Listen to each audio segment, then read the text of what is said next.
Hello everyone, I'm Art34 for PsychicGamers, and today I'm going to be taking a look at the recent DayZ devblog and just doing a little bit of a breakdown about it.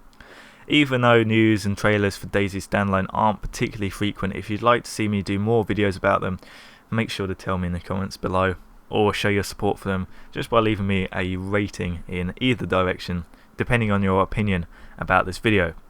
Otherwise, let's get straight into it. If you haven't already seen the devblog, I'd recommend watching it fully first. I'll put a link in the description to where you can check it out. Otherwise, let's get straight on with the breakdown. The first section of the devblog is a cinematic trailer. During this sequence, we can notice several new animations in the game. One of the most obvious animations is the new surrender. The hands behind the back animation looks like a great opportunity to tie people up. However, in this trailer we aren't shown anything along those lines.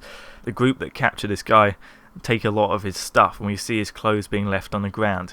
Again, because it's a trailer and nothing's really said about this at all during the video, it isn't clear whether the clothes are taken from him or whether he drops them, although the fact they're on the ground does make it seem like he probably dropped them. It would be nice to be able to steal anything on people's bodies when you have captured them like this. Next are two animations that are clearly based on taking physical damage. We see some limping and a guy hobbling along holding his stomach. This seems like a really good addition to the game and adds some extra injury scenarios on top of breaking your legs or hand injuries requiring painkillers, as we've already seen in the mod. I assume this is going to be part of the new and improved medical system where you're going to have to repair your injuries in various different ways. During the second section of the video, where Dean Hall talks about just general stuff in the game, he does mention that they are improving the damage and infection system, although talks more about the new bleeding system rather than anything to do with those animations. The bleeding is one of the many reasons that Standalone is getting delayed again. They're trying to synchronize across the network the exact position where you are shot, so when you bleed, you will bleed from that point. Now, I assume this has some gameplay implication that we don't quite know about yet, because otherwise synchronizing that sort of thing across the server seems a little bit over the top if it is simply for aesthetic reasons. We are promised more information about this in the next devblog. The next main thing to touch on is the new weapons. Now, unlike the E3 gameplay, we don't have the AK-47 anymore. We are in fact shown the M4, and it seems like this is the weapon that the developers are really concentrating on at the moment. One of the new features in DayZ Standalone is really massively improved weapons. This includes weapons being able to take damage and also weapon customizability with things like attachments. In this video, several attachments are mentioned and a couple are shown. Dean talks about extended mags, suppressors, which is a great addition rather than having to find a suppressed weapon. If you have a suppressor that will fit on your gun, then you can simply take it on and off as the scenario requires it. Optical sights. We do see a sight in the gameplay. It's nothing particularly great, but it does seem like there's going to be a fair selection of different weapon sights that we will be able to find and use. And finally, attachment that is shown but isn't actually talked about is a bayonet on the end of the weapon. With the new melee system they're adding into the standalone, this could be a very effective weapon for going up against zombies silently, or perhaps sneaking up on really oblivious players and stabbing them in the back. During this sequence we also get to see the player moving and shooting simultaneously, something that isn't currently possible in Arma 2, and something that's going to be a pretty good addition to the game, I think. During some gameplay later on showing the looting, we get another look at the inventory, which hasn't really changed since last time, but we do get a look at the attachment section for the weapons. As you can see, there's up to 6 attachment slots for this particular weapon, maybe more for other weapons, who knows. From left to right we've got the bayonet, what looks like a white outline of a suppressor. There's no suppressor visible on the weapon, so I presume that's why it's just an outline rather than the image.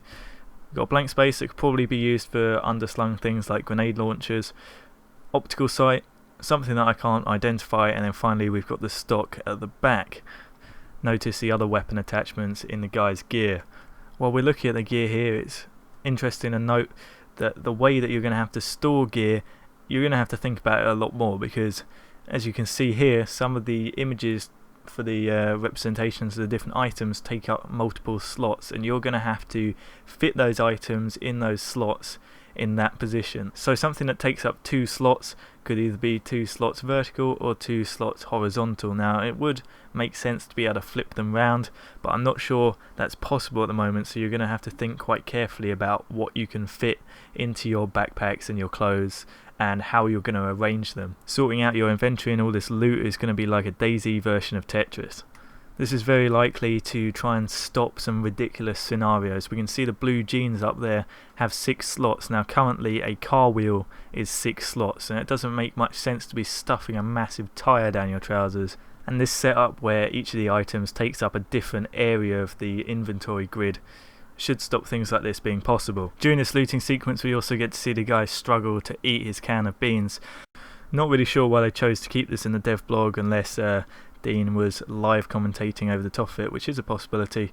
But regardless, this little sequence did show us 2 new features. The first being detailed information about your items, including the name of it, a description of it, and in the case of this can of beans, its condition and the percent of it remaining.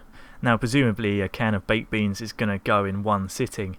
However, in other scenarios such as filling up a car that doesn't need all of the fuel in a jerry can, this percentage remaining could be very useful. The condition is presumably just to show the status of the item because things can be damaged now.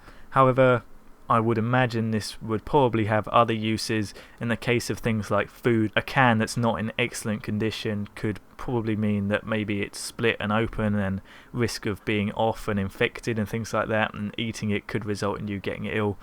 Lots of things could result from this new condition information. The second thing is, after not being able to eat out of his inventory, the guy decides just to chuck the can on the floor and eat it straight from the ground. We also get to see the little eating animation, although it's nothing really refined yet. Hopefully they're going to try and put the item that you're eating into his hand when you eat it, otherwise it looks kind of weird. It's just sort of eating his hand a little bit. Once he's eaten, a little notification comes up in the bottom left hand corner to say that you've eaten a can of food, something that is already done in the mod, although appears more in the centre of the screen. However, that's not the end of the text notifications. This is how they're going to be doing a lot of the information in DayZ Standalone. You may have noticed already that there's actually no HUD down the right hand side of the screen. Now personally I've grown quite fond of the minimalistic DayZ HUD, and I think it's pretty useful while not being very intrusive, but in the standalone they've decided to completely get rid of it. But there's still scenarios where they need to inform you of your player status. So you're now going to receive a load of text pop-ups in the bottom left that's going to tell you various things about how your character's feeling when they start feeling it. Personally, I don't think this is a great idea, and I really hope the result of the alpha is other people feel this way as well, and they will eventually change it back. But this is what we will be seeing when the alpha first comes out. You can judge for yourself whether you think that's a good idea. That's really all I wanted to cover from the video. There's some other topics that are touched on that you can watch for yourself. Dean goes over things about the multiplayer network and the things they still need to do about it. There's also quite a lengthy interview at the end with some of the other guys working on DayZ Standalone where they talk about new additions to the Chernarus map, including towns and road networks in the north, possibly smaller areas of water such as streams, bus stations, that they're going to map out a proper bus route around Chernarus so it makes sense. Also adding in extra buildings like police stations that would include sort of police uniforms, maybe some heavier gear, weapons, that sort of thing, and also smaller health clinics, all of which are things that are pretty usual in the areas of like the Czech Republic that Chernarus is based on. So that's pretty much all I wanted to say. Hope you've enjoyed this quick little breakdown. Make sure to check out the full DayZ Devblog if you haven't already. If you enjoyed this video, please leave a rating, comment any of your opinions and questions, and if you want to keep up to date with DayZ videos and all the other videos I do, make sure you hit subscribe. I shall see you next time.